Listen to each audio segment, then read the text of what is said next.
Hi everyone, I'm the CRM Ninja and I am honored to be joined today by Matt Collins Jones. Thank you so much for coming on the show. Well, thanks, EY. Thanks for having me. It's an absolute pleasure. I mean, you do so much other in terms of your YouTube channel and all the stuff that you put out there, which, I follow with great interest. So you appearing on my show really is an honor. Well, I'm glad I have at least one fan. So that's always good. Always good Uh, to know when I hear that back from people. Not just a fan, I've actually subscribed to your channel. Wow, nice. Thank you. Thank you. Uh, I need all the subscribers I can get. yes, yes, the subscribers are very important in the way of things in life, as we all know. So I understand that you are a big movie fan. Yes, I do love a good movie. I have, well, I still have stacks and stacks of DVDs, Blu-rays. I try and go to the cinema whenever I can, although it's a little complicated these days. We even Yes. have a dedicated movie night in our household as well. So every Wednesday night, movie night, and we alternate between me and my wife choosing who watches, what movie we watch that week. Awesome. Orange, in the days when Orange existed here in the UK as a mobile network, before they got swallowed up into EE, used to have the Orange Wednesdays, which was the Yeah. really reduced cinema tickets. I used to enjoy do you remember the adverts with Kevin Spacey and like the other guys, where they were trying to pitch like Lord of the Rings 4, the fourth in the trilogy sort of thing. Yeah, And Elijah Wood's like trilogy is 3, or what was the other character? Is it Samwise Gamgee was talking about trilogy is 3. I used to love those adverts. so amusing. I mean, this is totally at a tangent, but the Hitchhiker's Guide to the Galaxy, Yes. right? So you know how many books there are in there? Uh, one No, maybe. there are No, five. 5. Five books, Well, and books aren't my thing. no, that's fine. Movies. The reason I mention it is the fifth book is actually captioned the fifth book in the trilogy of four. That's not its actual name, but underneath the Yeah. name, underneath the title, it says the fifth book in the trilogy of four, the Nice. Hitchhiker's Guide. So, what is your best, most favorite movie? I have a movie that a lot of people probably haven't seen, but I posted about it recently, and people Okay, like Ryan McLean and Megan Walker said, yes, this is the fantastic film. It's a film called Garden State. okay, It's by Zach Braff from Scrubs fame. right. He wrote, directed, and starred in it. It's only a And small part, really, to do with it. only, yeah, only a small, yeah, just one job. And he was starring alongside Natalie Portman. But there's some absolutely fantastic talent in there that are basically getting their movie debut. Um, Right. so, um, what's his name? The guy from The Big Bang Theory that plays Sheldon Cooper. He has a small part in it as a knight, but he's like a fast food knight in one of those like fast food restaurants in the States where he like jousts and stuff. And basically, it's like after a party, Zach Braff wakes up hungover, and and he looks up and he just sees this knight walking across the kitchen, and then walks back and looks at him. And then he sort of sat down at the table, like talking to this guy, and it's like his first movie role, I think. And Okay. one of the Skarsgård brothers as well is in it, and all sorts. So it's a movie about a guy that goes back home for his mother's funeral. Right. He's like an out of work actor in LA, and just the music is fantastic in it. The direction's fantastic. Everyone in it is just great. If you love humor, especially smart humor, it's just a fantastic film to watch. I am going to go check it out at the weekend. I don't think I've seen it before. I see a lot of stuff, but that's not ringing any bells. It's So, about 15 years old now. yeah. So it's quite a while ago. Well, my favorite movie is, well, the series is The Matrix. So that's a Oh yeah, little older than 10 or 15 years. Yeah. yeah. In fact, I can't What's the wait for Matrix number 4? 4 to come out Yeah, at some point. yeah, it should be good. It should be good. So, because you're so into movies, when people go for pub quizzes or these quiz nights and they need somebody who can answer, movie trivia, do you get bombarded with invites? All the time. It's kind of my go-to thing of like, and it's trying to frustrate me that I can't remember people's like names in films and stuff like that. But it's one of my biggest things is like I know the actor, I know what they've been in.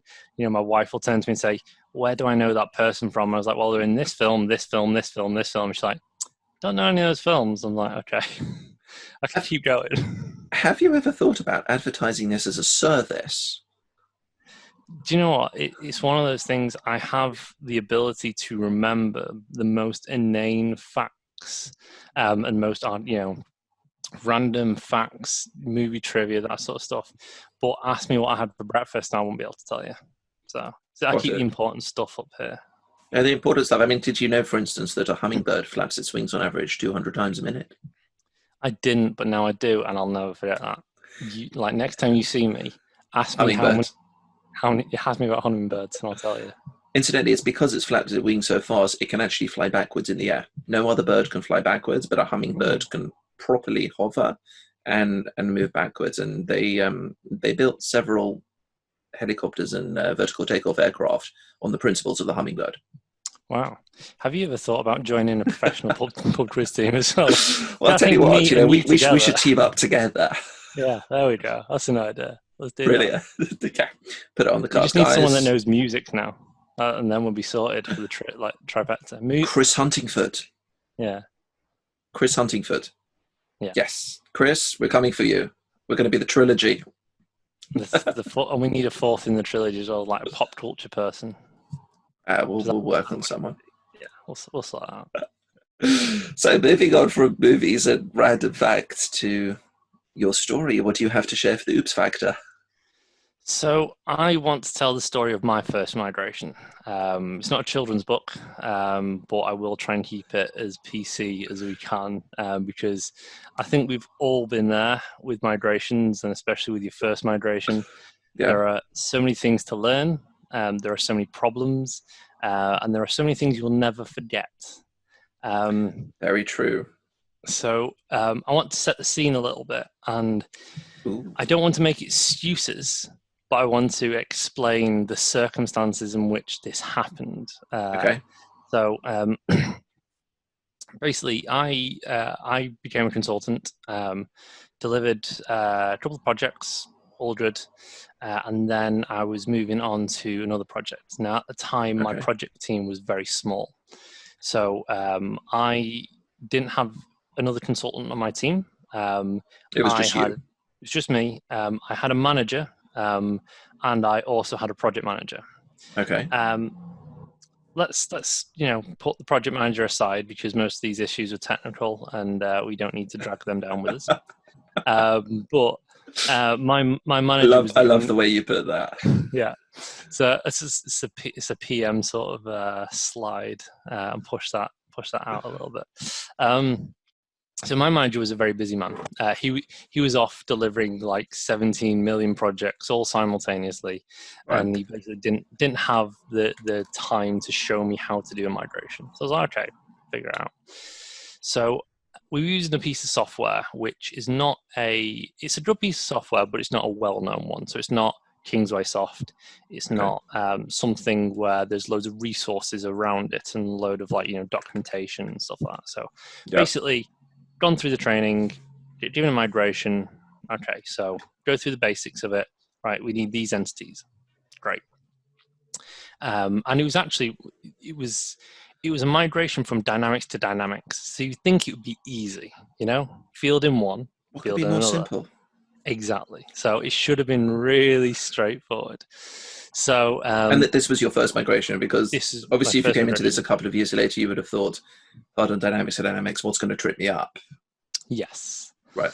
And what it was is we were moving a customer from a system that was entrenched in like plugins and JavaScript, but Ooh. it was all written by another partner who hadn't followed Microsoft best practices. So Ouch. every time we upgraded or every time there was a minor upgrade, the whole system would break. And it would go back to our devs to try and figure out what had broken, try and reformat it and deploy something so that it kind of worked. Got it. So the migration was to move them away from custom code to a pure Dynamics instance, and if there was any custom code needed, we could either do it with functionality or we could build it ourselves because we know Microsoft best practices. It's fine. Of course. Got it. So that's the scene. So I build the new instance, all good, and start going through migrating data. So doing a couple of tests and migrating, this field to this field, this field to this field, this field to this, all good. And along the way, I'm learning stuff about the software. So I'm learning, okay, to do this, you need to do this, and you need to do this.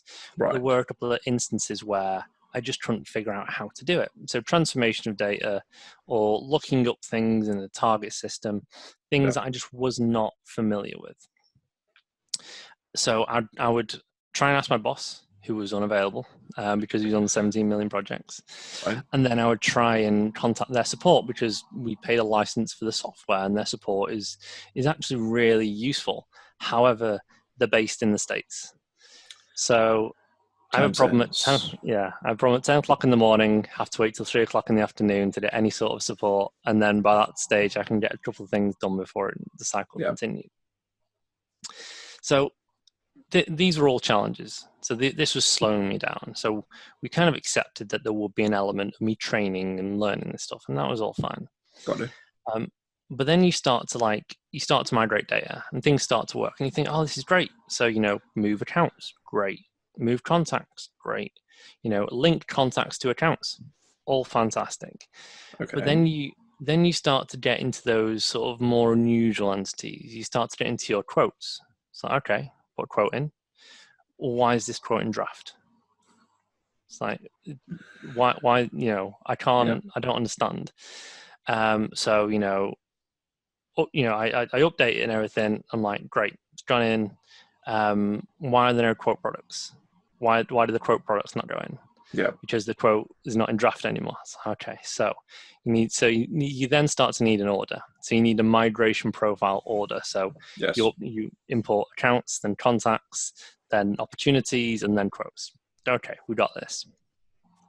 So you start to migrate everything in, and you go, okay, right, at the end of all this, I need to close opportunities, which is fine because they can go in as closed. And you need to close quotes. Except you can't close quotes through this software. Through this API call, it won't let me close quotes. So I'm importing like 50,000 records of quotes, and then small number. So it only takes a few hours, and then I need to import all the quote products onto those, which takes even longer. And then I need a workflow to run after those things I've done to close them all. So then I need fields to store what their state was, whether it was closed as one, closed, all these sorts of things. So all of these things, they just start to kind of like, it starts to be a snowball effect. Like, I know that this migration should have only taken a few days, but it starts to get longer and longer. My boss is popping in every now and again to say, have you thought this and have you done this, and giving me little snippets of what I need, and then going off and doing his projects. Okay. So it's all fun. At least he was being supportive, and he didn't come and say, "Why haven't you finished this yet?" Yeah, it was all like he knew it was his fault. He knew he should have been there to show me what I needed to do and to help me with this. He just wasn't available, so that's fine. So then. So we migrate all the data in. So I learn a lot about how Dynamics works, how the API works, how you format data, the syntax, everything. And to this day, I always say my biggest advantage I have is that I went through all those migrations using this tool. Yeah. Because a lot of the things that I know now about Dynamics come from that tool, and I use them in Power Automate. And it's kind of a very transferable thing, even though this software is not something that I use that much anymore. Yeah, you need to know what's actually going on under the hood in order to then know how the system goes. Exactly. So it's one of those things of I've learned a lot, and that was a lesson for me of learning all these things, even though this migration was starting to be painful. Right. And then we migrate all the data into a test system, and we hand it over to the customer. Dear Mr. Customer, can you look through these records? Can you make sure that there's nothing, out of the ordinary? Make sure that all the data is right. Make sure that all your views are right. Make sure that, a sense check. And a couple of days go by, customer comes back and says, yes, I've checked all the data. Everything is fine. Everything's perfect. Let's All do the this. data. All the data. And I'm there like, are you sure? Like, are you, are you sure of these things? And he's like, yes, I am sure. Like, let's go, like, signs a document. Let's go live. Okay, Hey, you got a document. got a document. That's all I need in life. So I'm like, okay, great. Let's go live. So I do the go live, push everything in, and we turn off their old system and we do the migration. It takes a couple of days, and we push into the new system, and they start using the new system. It's Right. like great, and it's going well. But the problem is that the customer is on the opposite end of the country to me. So I drive down for go live, and I'm in the office. So I do the migration, drive down for go live. I'm in the office for a couple of days, and they're like, yeah, everything's going fine, it's great. All right, great. Okay, I'll start to drive back. So I drive back. It takes me essentially a day to drive home. As I'm leaving the office that night, I get a phone call to say, all of the created on dates are from 2 days ago for all the records in the system. What?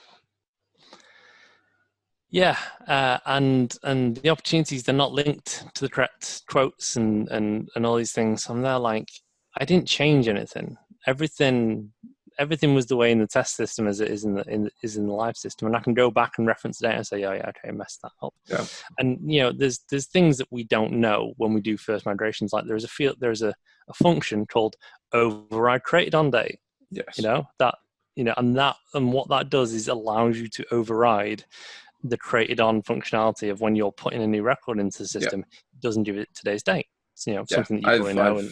I learned about that some years ago myself. Exactly. So it's one of those things that you don't know until you don't know. You don't know what you don't know, sort of thing. Very true.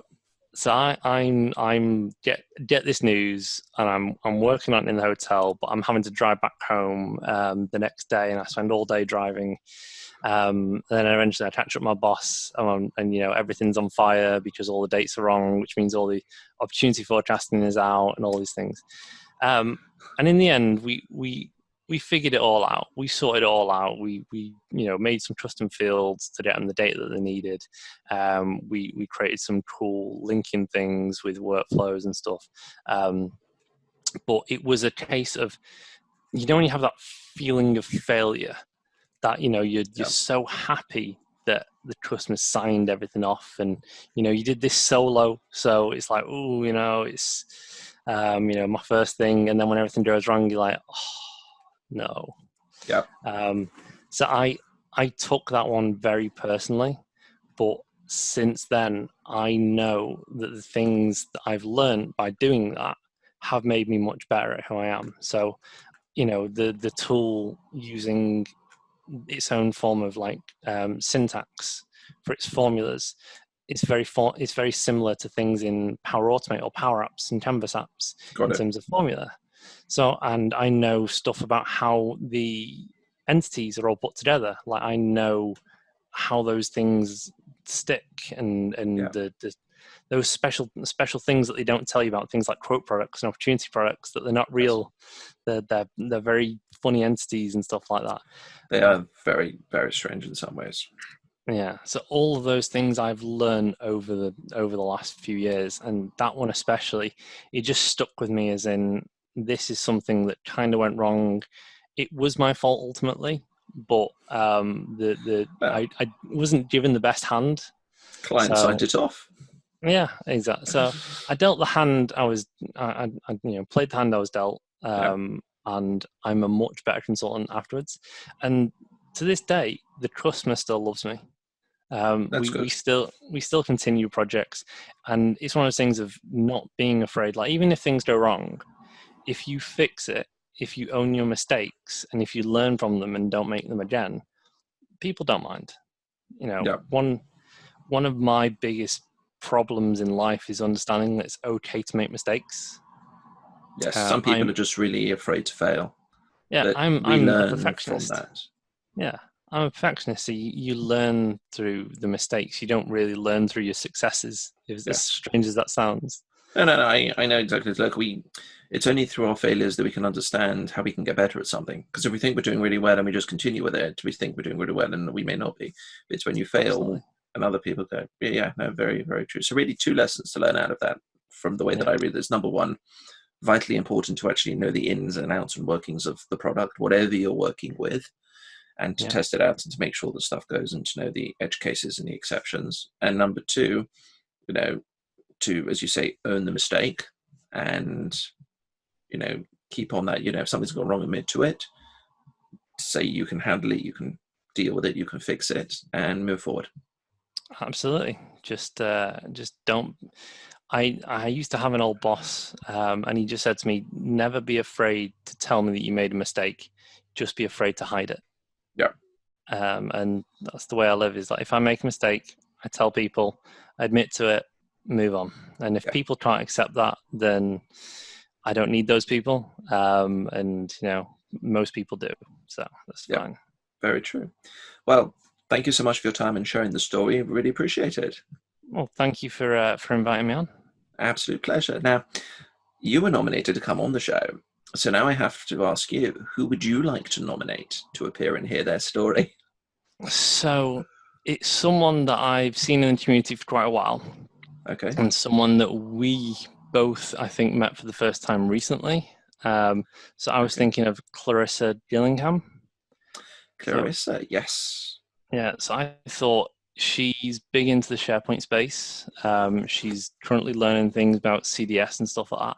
I'm sure she has loads of great stories that she could share with you. I will reach out to her. I've actually been collaborating with her on some stuff. Well, when I say collaborating, I've been, Clarissa, how can I do this in Canvas apps? And she's like, Yeah, this is how you do it. I'm like, yes, it's brilliant. yeah, she's Wonderful. great. I will reach out to her and tell her that she's been nominated to appear. Fantastic. Thank you once again for your time. Really appreciate it. Viewers, we hope that you've enjoyed this episode. Feel free to check out the rest of the Oops Factor playlist, subscribe to the channel, and take a look at the blog. Have a great day.